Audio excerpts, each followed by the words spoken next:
Hi guys! Magandang gabi! Welcome back po dito sa Gandara SRU channel for showbiz update. Andito na naman nga po akong muli nagbabalik. Ang nagmamaganda ninyong kachismosang Kim Pao, wala na pong iba si Gandara upang maghatid sa inyo ng latest update and fresh happenings patungkol kina Kim Chiu and Paolo Avellino.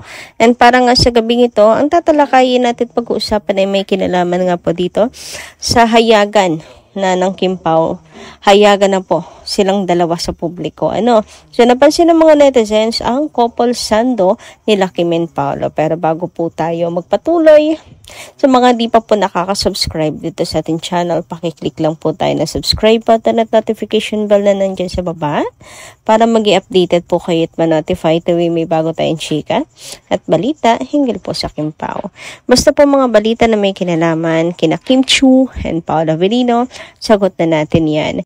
So unahin nga po muna natin ang tungkol sa komento ni Ma'am Visitasyon de Guzman. Ayon sa kanyang comment, baka puntahan nila si Aki pag nag-concert sila sa Canada sa October 18.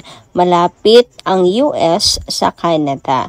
So ayan, 'di ba? Sa September, sa October may ganap na naman po ang Kim Pao, sa November din. Marami pa tayong dapat na abangan na update po at magiging event nila Kim and Paolo. Ngayong September baka po mag-busy ulit sila sa pagtitaping for the Alibay. Samantala, about kay Aki, baka po isa yun na nila yan. Isa yun na nila ang pagpunta kay Aki. Chance na nila yon, lalong higit si Paolo, para makasama po ang kanyang anak dahil di naman po talaga sapat yung tuwing may occasion lang. Kahit sana walang okasyon, talagang mapuntahan niya at makabanding si Aki. Even one day, malaking bagay kasi sa bata yung naaalala siya. Diba? Although, napaka-busy ni Paolo Avellino, daming ganaps. Well, malaki na rin naman si Aki, mauunawaan na rin niya si daddy niya. Pero iba rin yung iba rin yung talagang gumagawa ng paraan si Pao. Alam niyo yun. And about naman kay Kim Chiu, ayan, kung talagang magiging parte na ng buhay niya si Aki. So, maganda na rin ngayon. Hanggat maaga, alam niyo yun, makabanding niya rin si Aki. Para walang maging problema sa samahan nila ni Paolo.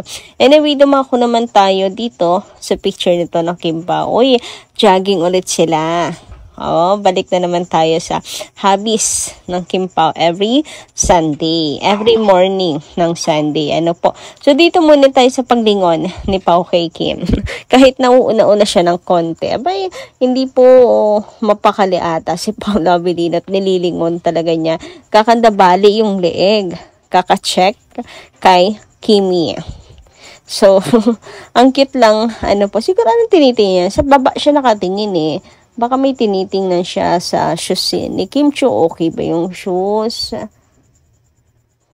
Well, tong picture na to Karapt yan Tapos kinulodge lang. Makikita niyo naman medyo putol yung sapatos dito ni Pao, not connected. Pero nakatingin siya sa baba. Nakatingin pa rin siya sa baba. Hindi niya mababago yung katotohanan na nakatingin siya sa baba. Nakatingin siya sa likuran. Malamang, diba, nasa likod nga po niya si Kim. Ibig sabihin, check niya si Kim Chiu.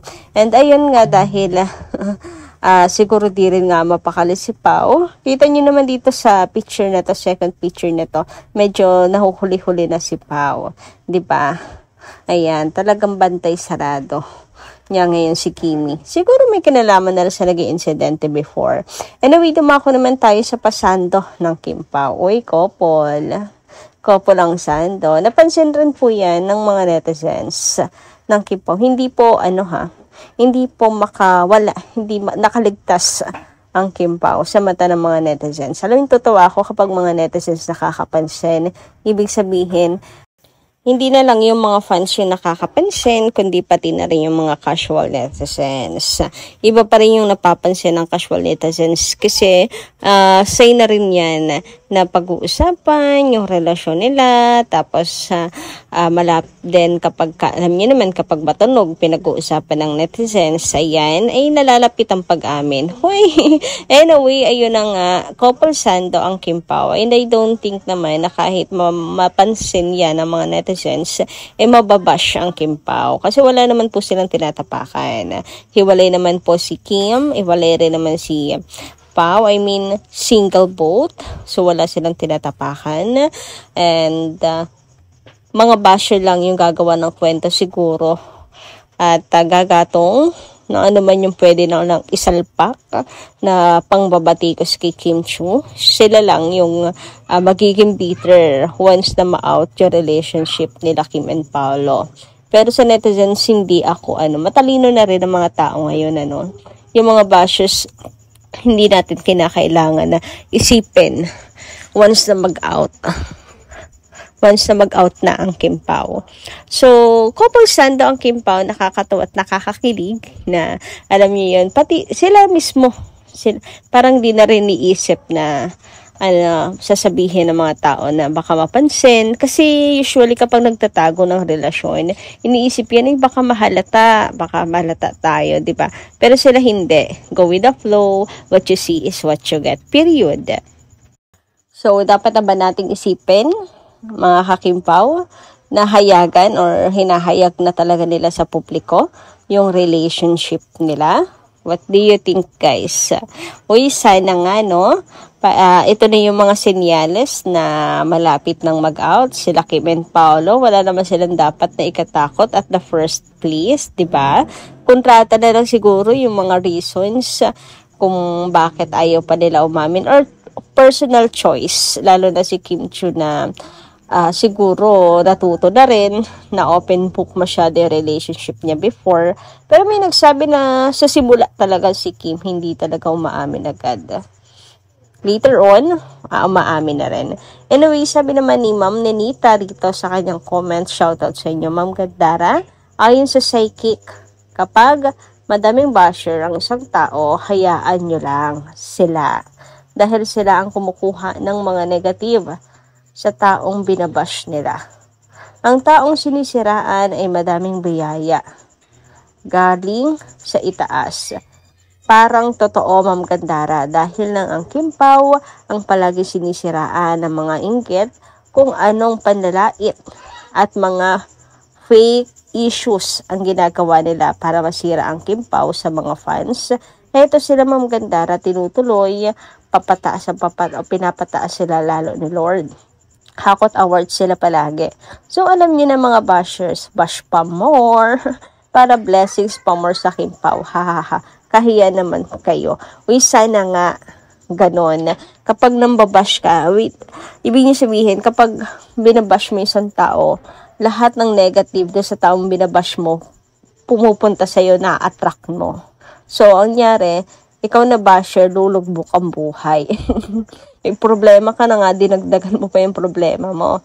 Kasi, inattract mo, kinuha, hinihigop mo pa yung negative doon sa taong binabash mo. And then, dahil hinihigop mo yung negative sa taong binabash mo, kagaya ni Kim Chiu, halimbawa, natatanggal yung mga negative sa buhay ni Kim, tapos puro blessings ang dumarating. Sa bagay, ang Kim Pao, si Kim Chiu lalo. Madalang siyang magkaroon ng problems na happy lang kasi si Kim Chiu. So, sobrang daming basher ata ni Kimi. And, ayun nga, after naman nun, mga blessings ang dumarating po sa kanya. Sobrang daming blessings ni Kimi. Hindi mo maiisip, lubos maiisip na simula lang magsimula siya sa showbiz career. Never naman siyang tumamlay. I mean, nagpahinga, yes, pero hindi na wala yung pangalan. And, tuloy-tuloy lang yung blessings sa kanya. And, A-lister pa ng ABS-CBN. Samantala, ay naman po kay Ma'am Norma Dayag Gandara, good AM. Wow, ang ganda ng caption mo. Sana'y totoo na ito para mapanatag na kaming mga seniors at sila na Gandara. Ang ganda ni Kim sa Showtime at may guest na isa. Lantaran din sinabi na crush na si Kimi. Pero may Paolo na kasi siya. So, hayaan na lang daw yun pagka-crush siya kay Kimi. Gandara, totoo ba na alis na si Darren? Espanyol sa Showtime. Espanto po yun, di Espanyol. Darren Espanto. Ito naman si Julia Barreto ay lantaran na sinabi na crush niya si Paolo. Dito na nagalit si Gerald A. Dito ay tuluyan ang inamin ni GA na tunay na break up nila. Si Gigi Delana ang dahilan at malapit ng mga kaya takot kami baka tuksohin ni JP si Paolo. Kasi naalala ko yung may mga nag-vlog na di nakasama si Paolo sa PBB ni Kim at nahatid lang si Kim sa airport. At may nakita na nandoon din si JP sa airport. Kaya tupaw kung lulukohin mo lang si Kimi kasi hindi namin hawak ang buong pagkatao mo. Diyos na ang bahala sa iyo. God bless us all. Huwag po kayo magpaniwala masyado, Ma'am Norma Dayag, sa mga chismis na yan. About naman sa natatakot kayo baka akitan si Pao. Bawas-bawasan po natin pag-inom ng kape. Okay?